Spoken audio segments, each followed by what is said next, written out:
Boa noite, veja no Brasil TV desta quinta-feira, 12 de maio. Uma pesquisa mostra que o consumidor está arriscando itens da lista e trocando marcas por causa da inflação. Um foguete do Exército Brasileiro caiu em uma lavoura no interior de Goiás durante um treinamento. Mais da metade das pessoas aptas a receber a terceira dose da vacina contra a Covid no Distrito Federal não compareceram aos postos de saúde. E ainda a história de Davi Mota, o bailarino carioca que estava na Rússia e fugiu da guerra para o reencontro com o Teatro Municipal. É agora no Brasil TV.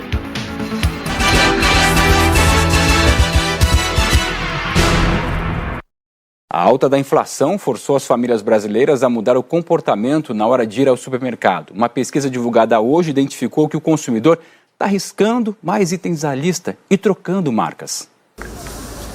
O carrinho está com a popularidade baixa neste supermercado na zona sul de São Paulo. Com a alta dos preços, é na cestinha que a Maria de Lourdes faz as compras do dia. E do dia mesmo, porque não tem mais como fazer compra para o mês todo. Vai comprando uns pouquinhos. Todo dia eu passo no mercado, comprando uns pouquinhos. A dona Lindismar não pega nem carrinho nem cesta. Leva tudo na mão para evitar exageros. Eu venho 2 vezes na semana, mas cada vez que você vem é um preço diferente. Mas também eu não desperdiço, né?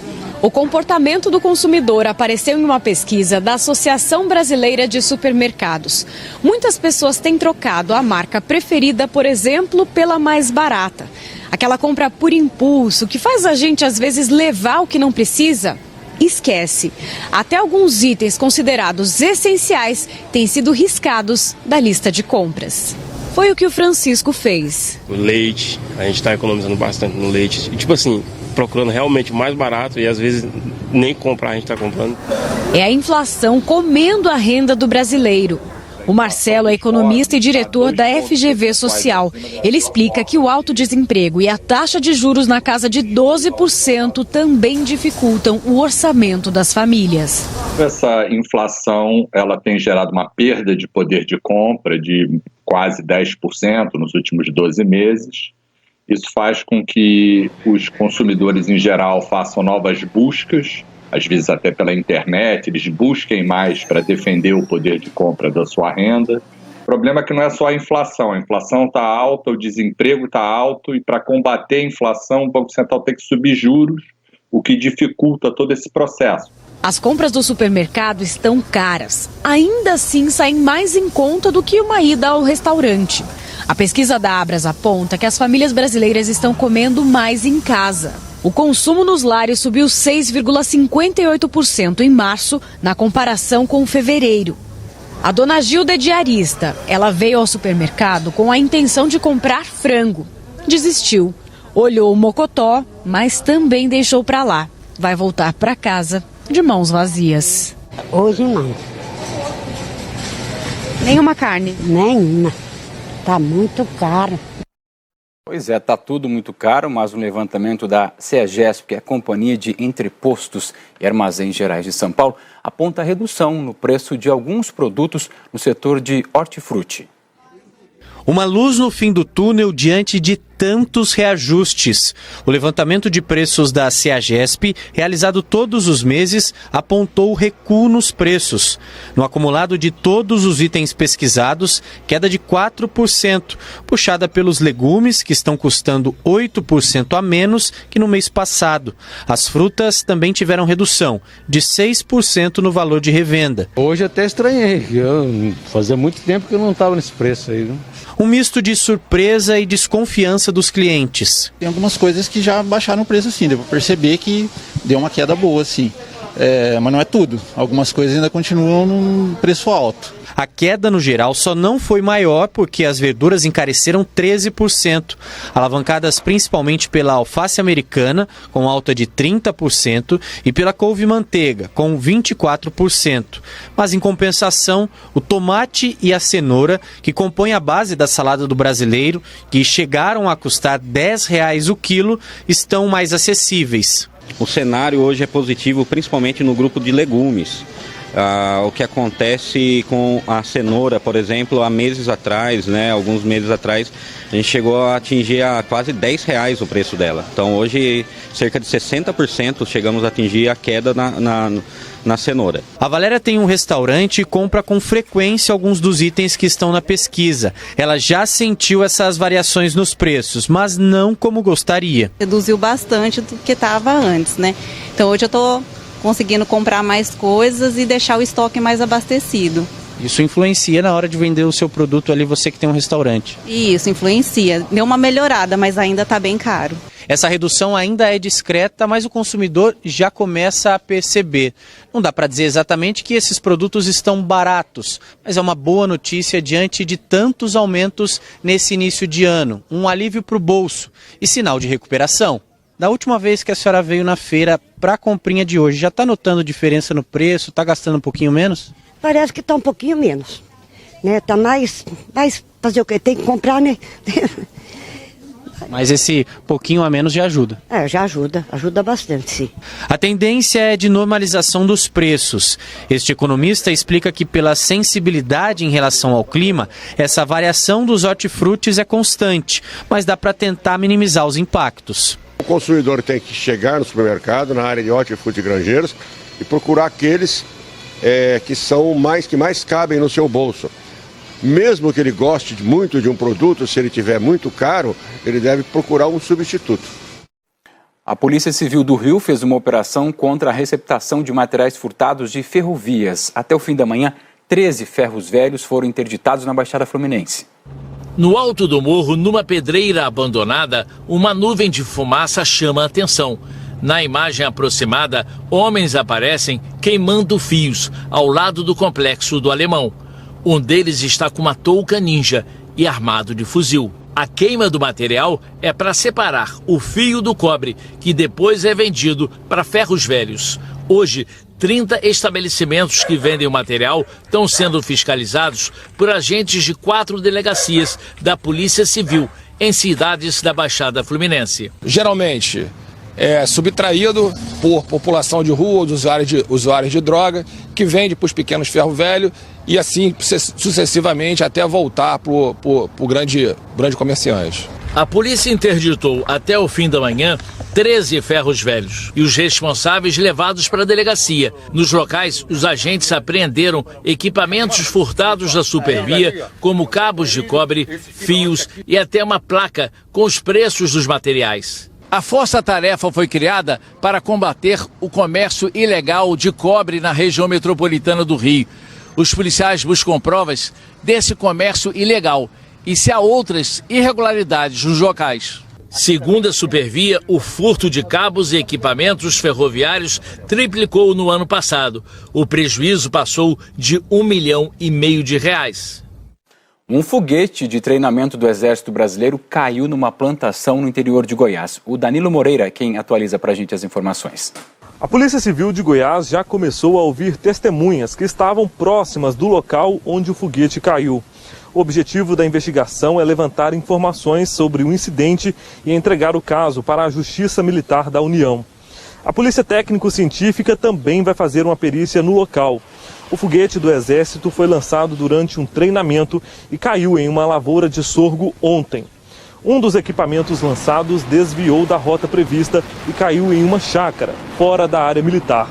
A lavoura fica a 10 quilômetros do centro de treinamento do Exército de Formosa, aqui na região do entorno do Distrito Federal. Na hora do incidente, 3 homens trabalhavam no local. Apesar do risco que correram, ninguém ficou ferido. Uma equipe do Exército cobriu a área com uma lona e pela manhã eles ainda faziam o patrulhamento da área. É que alguns destroços podem ter se espalhado pela propriedade.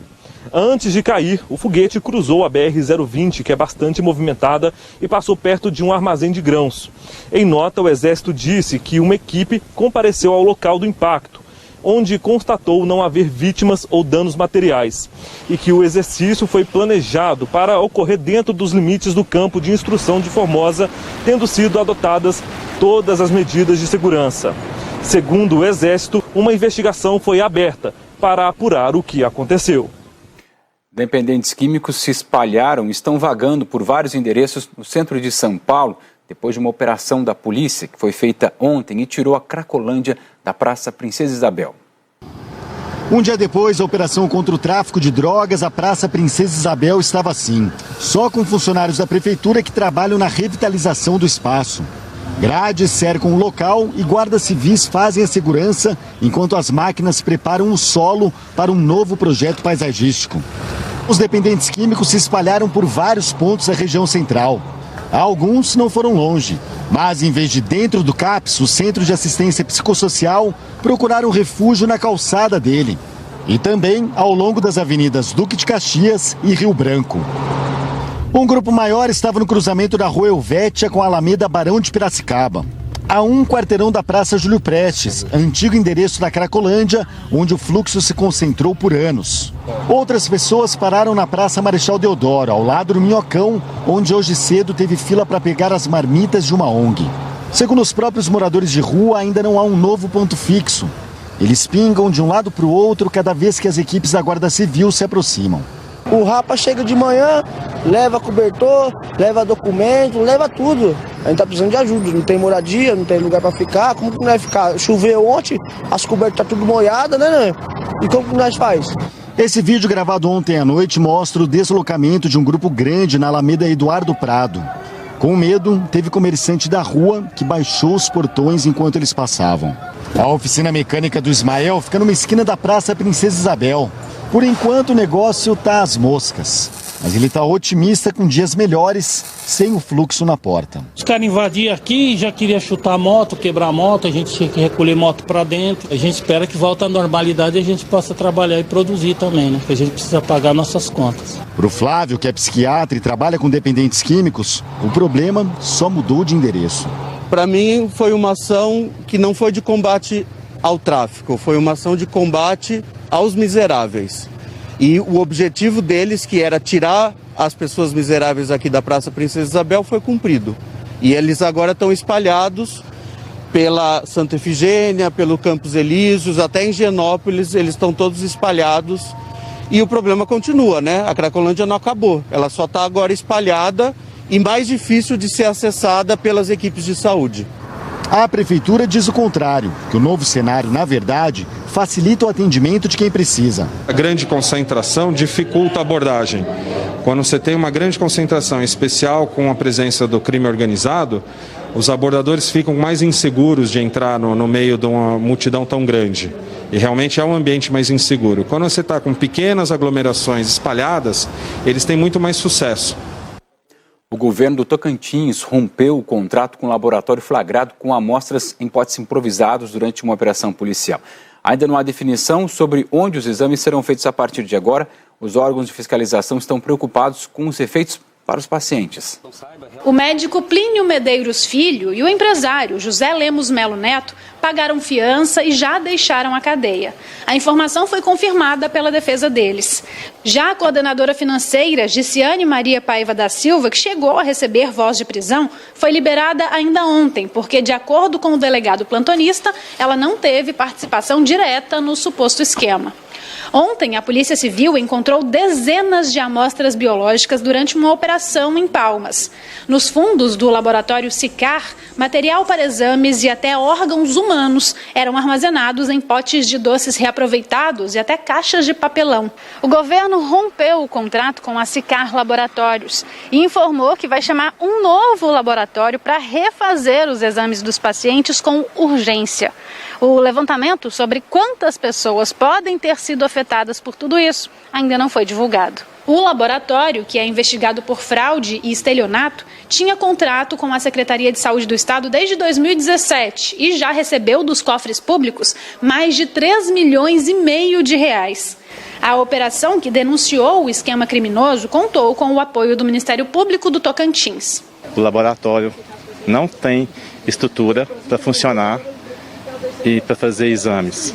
Vamos aguardar o trabalho da Polícia Civil e, na sequência, tomar todas as providências. Hoje, a Defensoria Pública do Estado afirmou que pretende entrar com uma ação civil pública contra o laboratório. Inicialmente, a população deve procurar o Estado para que preste informação, né, verifique a situação, como é que se procedeu, qual o encaminhamento a ser feito.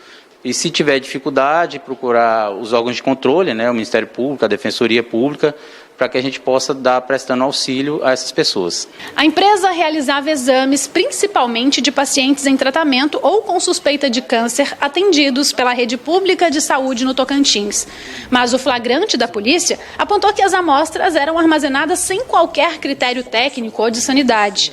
Situação que, para o presidente da Câmara Brasileira de Diagnóstico Laboratorial, pode ter comprometido todos os resultados. É totalmente inadequado você deixar em pacote de margarina ou pacote plástico tecido em temperatura ambiente e em condições totalmente inadequadas. Em nota, o laboratório Sicar declarou que presta serviços ao governo há 5 anos, realizando centenas de laudos todos os meses devidamente testados pelos fiscais e que todos os materiais vinham do Hospital Geral de Palmas e da maternidade Dona Regina, naqueles recipientes, e que nunca houve a recusa no recebimento para análise. Ainda segundo a nota, mesmo há 5 meses, sem receber do governo, manteve prestando serviço. Já a Secretaria de Saúde informou que, de acordo com o contrato, a empresa seria responsável pela disponibilização dos frascos usados nas amostras coletadas nos hospitais. A Secretaria disse ainda que os pagamentos feitos à empresa só ocorriam mediante a entrega de laudos e, por decisão judicial, desde o fim do ano passado, os repasses estavam sendo depositados na Justiça do Trabalho para assegurar os direitos dos funcionários da empresa. A gente sabe, né? Desde novembro do ano passado, todo mundo que tem mais de 18 anos pode ir até um posto de vacinação tomar a dose de reforço. Mas no Distrito Federal, menos de 40% da população completou o esquema vacinal. São 900 mil pessoas que não voltaram para receber a terceira dose da vacina contra a Covid. Nem faz muito tempo que as buscas pela vacina eram assim. Filas, filas e mais filas. E era assim por todo o DF. Estava todo mundo querendo garantir logo a proteção contra a Covid-19. Mas agora o cenário é bem diferente. Os postos de vacinação estão praticamente vazios.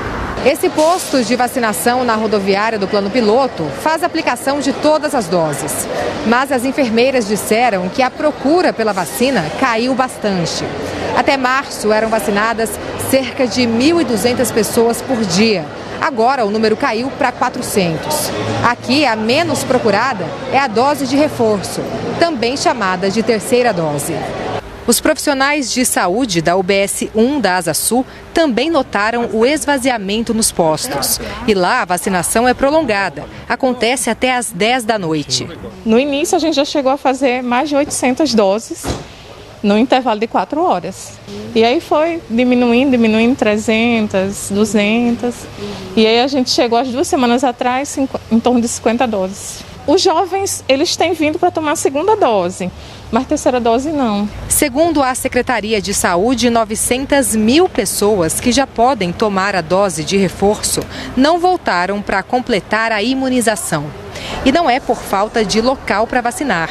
Tem 57 postos com aplicação dessa vacina. E no estoque da Secretaria de Saúde, tem mais de 100 mil doses disponíveis. Segundo os especialistas, o ideal é respeitar o intervalo recomendado, porque depois disso, a eficácia da vacina diminui e deixa a pessoa mais exposta ao risco de infecção. A gente tem esse esquema vacinal completo, é como se o nosso exército estivesse sempre de prontidão para se defender contra o vírus.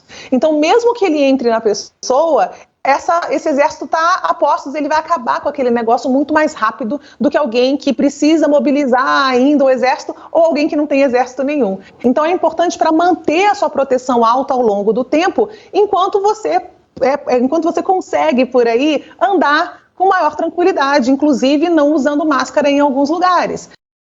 A seguir, os preparativos para a maratona que acontece pelas ruas de Petrolina, no sertão de Pernambuco.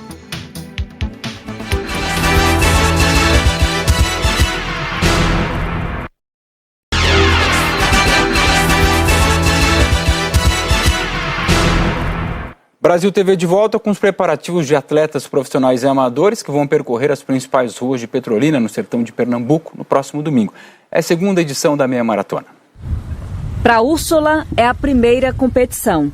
A mineira, que chegou há pouco à Petrolina, quis iniciar um novo estilo de vida na cidade. Como eu sou arquiteta e urbanista, né, para mim é muito importante esse envolvimento com a cidade. E como eu gosto muito de natureza e o nosso Vale do São Francisco é privilegiado com isso, eu não vi um jeito melhor de unir isso ao esporte e estar junto. Com esse tanto de medalhas no peito, Danilo chega até a intimidar alguns adversários. São conquistas de provas de triatlo, corrida, natação e pedal. Mas em poucos dias, o empresário também encara um novo desafio, a primeira corrida de 21 km. Durante o ano, participei de alguns eventos menores, 5 km, 8 km, e aí dessa vez resolvi entrar nesse desafio maior, 21 km, né? E a expectativa é boa, estou bem confiante em fazer uma boa prova. Uma meia maratona democrática. Tem espaço para quem está dando os primeiros passos no esporte e para quem é medalhista. No próximo domingo, as ruas de Petrolina recebem 800 atletas profissionais e amadores que disputam vagas no pódio em 3 categorias.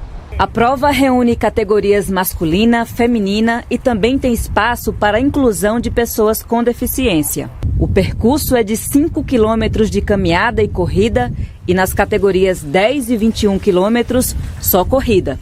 Nesta edição, serão distribuídos um total de R$40 mil em prêmios. Mas para ter um bom desempenho na prova, é preciso preparação. E nesta reta final, aliar os treinos a uma alimentação balanceada faz toda a diferença. Um dia antes da prova é muito importante que o atleta ele se alimente bem, que é justamente para ele ter toda a energia necessária para acabar a prova. Um bailarino carioca que estava no auge da carreira, aos 25 anos, na maior companhia do mundo, teve que abandonar tudo por causa da guerra entre a Rússia e a Ucrânia. E agora, para viver de arte, está dando novos passos em direção ao futuro. Vamos ver essa história? A reportagem do Fábio Jutsi.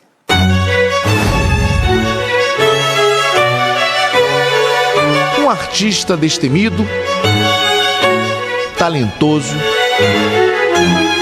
conectado e consciente do seu papel no mundo.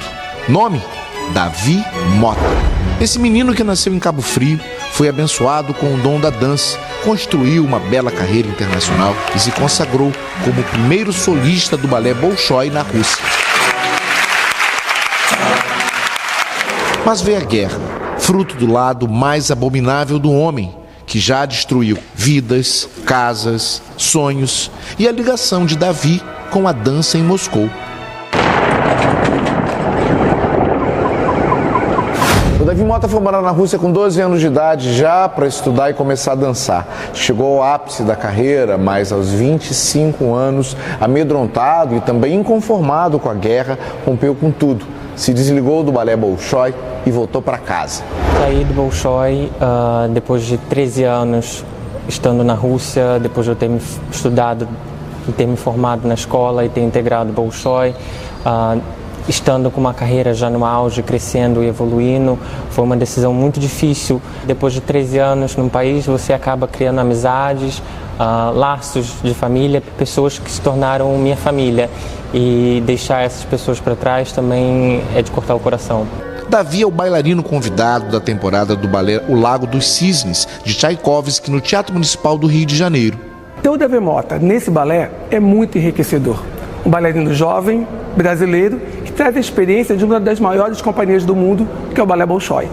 Este balé estreou na Rússia há 145 anos e é um dos mais populares do mundo. Conta a história de uma princesa que é enfeitiçada por um bruxo e ganha forma de cisne. A maldição só vai ser quebrada se um jovem virgem lhe declarar amor e fidelidade. Após esses longos 2 anos de pandemia, esse reencontro da orquestra e do balé do Teatro Municipal é uma coisa maravilhosa, porque fazer essa obra do Lago dos Cisnes, do balé do repertório mundial, é o que nos faz únicos no Brasil. A primeira bailarina, Cláudia Mota, que vai dividir o palco com o Davi, também segue um fluxo de mudança. Continuo primeira bailarina do Teatro Municipal, minha casa que eu amo, mas é a última vez que eu faço o Lago dos Cisnes na minha carreira, por isso é tão especial para mim. A guerra da Ucrânia, infelizmente, ainda não acabou. Eu planejei essa rota de fuga porque eu fiquei com medo do que se pudesse acontecer, porque no momento de guerra você nunca sabe o que pode acontecer no dia de amanhã. Eu consegui pegar uma passagem, comprei uma passagem para a Turquia, consegui assim os últimos assentos e graças a Deus eu consegui embarcar tranquilo e sair do país. Mas o nosso guerreiro da arte, soldado da dança, segue para novos caminhos, guiado pelos ensinamentos da cultura, da democracia e do amor. Nesse momento eu estou num processo de mudança, saí de Moscou, eu assinei um contrato agora com a Companhia de Berlim como primeiro bailarino. Eu estou nesse processo que eu estou tentando me reencontrar e tentar me reerguer do zero.